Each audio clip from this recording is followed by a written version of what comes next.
I saw a commercial for a movie. I went to Apple TV, and I like watching trailers every Tuesday. The new trailers come on. I go, and there's this zombie movie, because I just got done watching all of Walking Dead. The zombie movie coming out. I was like, I don't know the name of it. I go, but damn it, if it does, it looks like it has a cheesy premise. I said, but my God, if the trailer doesn't look fantastic. And then I hear you're in the movie, and you're coming in the studio, and here he is, actor Dave Franco. Dave. What's up, guys? The movie's called Warm Bodies, and the star, that chick, we had her in here too. Oh, yeah, how was she? She's great. She's so hot. She's a sweetheart, it's ridiculous. huh? It was when she was promoting. She had already done I Am Number 4, and she was promoting that 80s movie that she was in with Topher Grace. Take Me Home Tonight. Yeah, that's right. Which is a great movie. I never saw that one. Was it good? It's so good.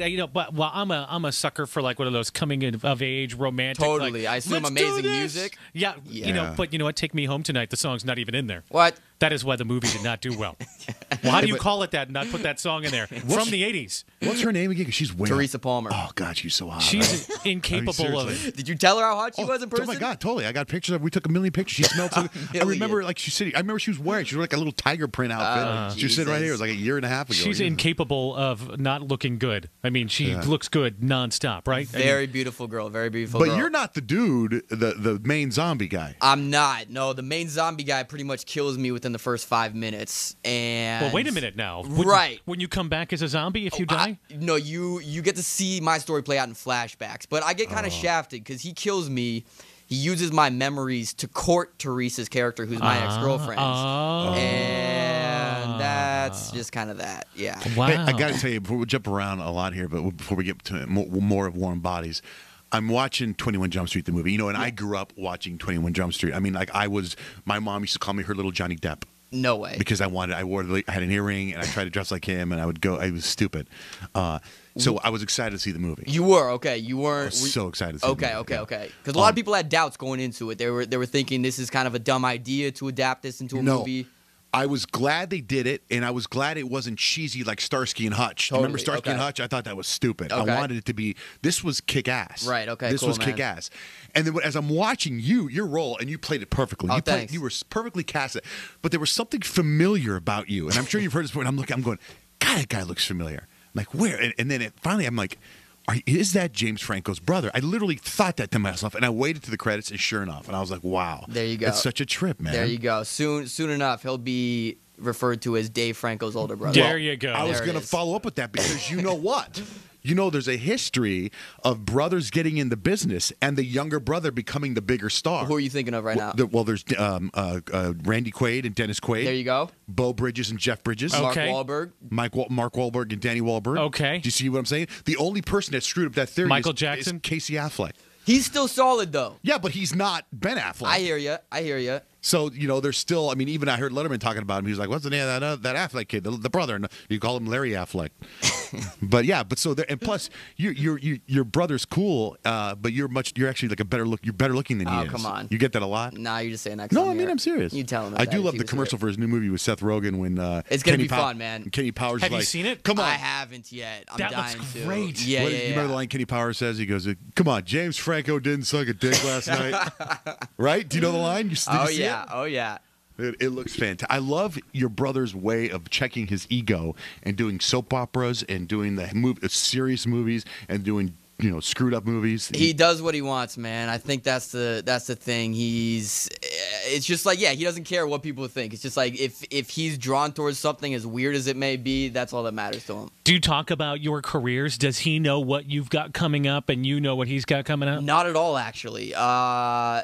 People always ask me, and it's like it's just so hard to keep track. He's always doing something. But to be honest, like we have a great relationship, but we only get to see each other maybe twice a year now at the holidays. And so when we're around each other, it's not like we want to like rehash all this work stuff. So we just kind of like try to hang out and just take it easy. Yeah. But even like, do you like text, hey, what's going on? I'm on the set right now, shooting whatever. I mean, yes and no. It's just never been part of our relationship. I don't know. I mean, at the same time, that being said, he's always there if I do have a question because, he's been doing this a lot longer than I have. And I think the best thing that he's told me is to try to be patient and wait for stuff that you actually are passionate about, rather than working for the sake of work or That's a working good for point, money. though, right? And yeah, Because you got to pay the bills now. You're not like, hey, I won an Oscar, I can do whatever I want, but that comes. of course, hopefully. And then in the meantime, I try to keep myself busy so I can be a little more patient. So I do these videos for the website funnyordie.com. Which is great. And they've been so great to me over the years, and the website's become so popular now that if you have a video on there that happens to be a success, potentially more people can see it than if you do an independent movie, which is insane. And now the stuff you do you shoot, direct, write yourself? Yeah, me and my buddy Brian McGinn, who I've known since middle school, he's a great up and coming director. We pretty much we do everything. I write it. I'll write the scripts. If we want, we could shoot it the next day. I'll act in it, and he directs it, and we edit it together, and it can feasibly go up online in a week. It's a great turnaround. So you came up with the idea of the one where you're making love to yourself? That's it. Like, hey, I got a great idea because I'm going to do this anyway. Exactly. Yeah, that one's called "Go F Yourself," and it's it's an interesting one to talk about because when that comes up, it's hard to know how to respond because the fact that you're bringing it up implies that you've literally seen me F myself. Yes, I have, Dave Franco. That's totally hot. And I enjoyed all of it. Hey, let me jump around. On 21 Jump Street, did you get a chance to meet Johnny Depp and, oh my God, don't tell me, Peter DeLuise? We did, yeah. They were only on set for one day, and it was one of these things where there were so many people on set, and it was so insane. It was actually the first week of filming because we needed to shoot around his schedule. So I wish I could go into a huge story about how amazing he is, but I just met him. We that's exchanged cool. pleasantries, and I caught this. I caught in this movie. In the movie, I caught everybody from 21 Jump Street, the old school one, was in the movie. Right. Everyone says, except the Asian dude, but he was in the movie. Wait, where was he? He was in the movie when they shoot Johnny Depp. Everybody dies, a big blowout. Yeah. He has a movie playing on the TV. Shut up. I swear. Go back and watch it. Oh, really? Yeah. I catch little things like that. Like I caught something else, and you wouldn't happen to have any ties to the movie Jack Reacher with Tom Cruise. Not at all. Oh, that's a shame. Because there's a couple lines in that movie that I think are inside jokes. If you guys have you seen it? Jack Reacher? No, I haven't yet. Come on, dude. You loved it, huh? I thought it was pretty good. Okay. What's your take on Tom Cruise these days? Oh, I He's love the Tom man. Cruise. Tom Cruise Okay. can do That nothing new wrong. movie looks so cool, the space one. Oh, that's right. Where he's got to save the Earth, and the Earth's already destroyed. There you go. That looks cool as hell. But there's a couple of inside jokes in the movie that I think he makes, and I want to talk to somebody to see if I'm right, if I'm the only one that caught it. I wish I could help you out. So check there. it out for me. Okay. Okay, so Warm Bodies. Yes. Let's get into Warm Bodies. Let's do it. What's the premise? Because right now there was the Twilight and the vampires and Sure. and now it's gone on to zombies. We like are zombies. huge. Right. Have you guys seen the movie yet? No. No. Oh, okay. When was there a screening? How do we not? We'd love to go see the movie. You know what? I'll download it illegally. It's my new There thing. you go. So I'll try to keep this as brief as possible, but it's basically a zombie guy who falls in love with a girl, and through their interactions, he's reminded of what it's like to feel real emotion again, and that starts to slowly turn him into a human once again. That's the So most he would be the concise- first zombie to go from zombie to human. There it is. Yeah. There it is. And But then it's at the cool. end, she turns into a zombie, right? Exactly. Come The on, it guy- has to be. It's No. like that movie with Nicolas Cage and Meg Ryan. It's like Romeo and Juliet. It sounds like. Yeah, but which is every love story ever. It's the zombie Romeo and Juliet. There isn't it is. There it is. But it's actually really funny too. Yeah, it looks you got, great. You got actors like Rob Corddry, who's right. He was he's in Big hilarious. Hot Tub Time Machine. Exactly. And a director like Jonathan Levine who did The Whackness in 50/50. He's a really young, smart guy. And I don't know, man. It's like this. I read it. I read the script, and you go into it thinking, all right, another zombie movie. We've seen this a million times. But with a director like Jonathan, who did a movie like 50/50, where he kind of combined a lot of different tones. It was this very serious subject matter about this guy who has cancer, but he made it funny as well. And so with this one, he took the zombie genre, but he infused comedy and romance in there as well. And he's just, he's the greatest. Well, it's like I said when I saw the commercial. I came on. I said we played it on the air. I was like, you got to see this. Just the trailer makes you want to see the movie. Exactly. You hear the premise, you're a little you question it a little bit, right? And then you see it, and it's like, okay, this movie doesn't take itself too seriously. Yeah.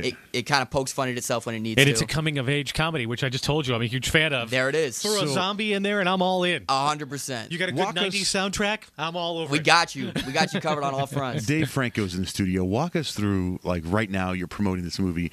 I'm seeing you a lot now.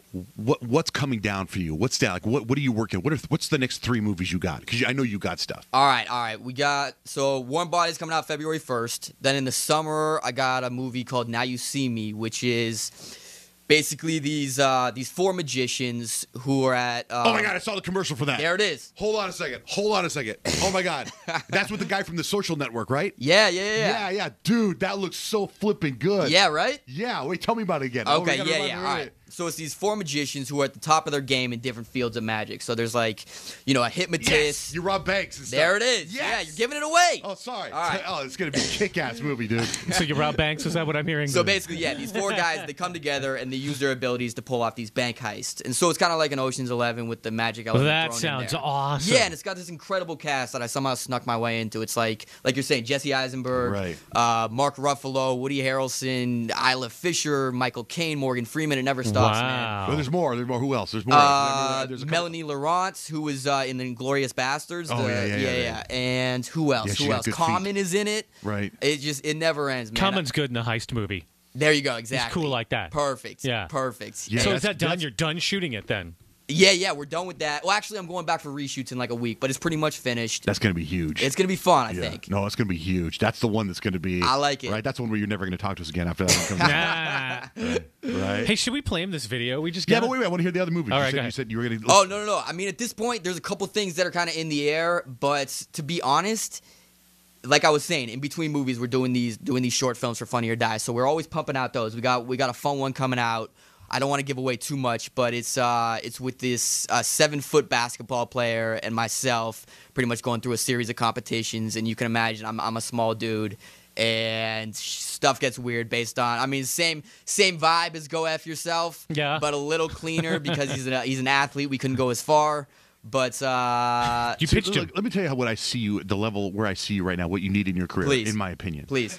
I think you are prime pickings for someone like a Spielberg to put you in a massive movie. Yeah. Like remember when they took Ben Affleck and put him in Saving Private, or not Ben Affleck, Matt Damon. They put him in Saving Private Ryan, and that was his breakthrough. Or when they put in Matthew McConaughey in To Kill a Mockingbird, not To Kill a Mockingbird. What's it called? Time to Kill. Time to Kill. There it They is. put him in that. Yeah. Like that's where you are. Something that has to fall in your lap. I bet you that script is sitting somewhere on your desk. I like your mindset, man. You're gonna have to audition and fight for somebody, and you're gonna get it, and you're gonna be sick, huge, dude. I'm listening. I'm on your every word, man.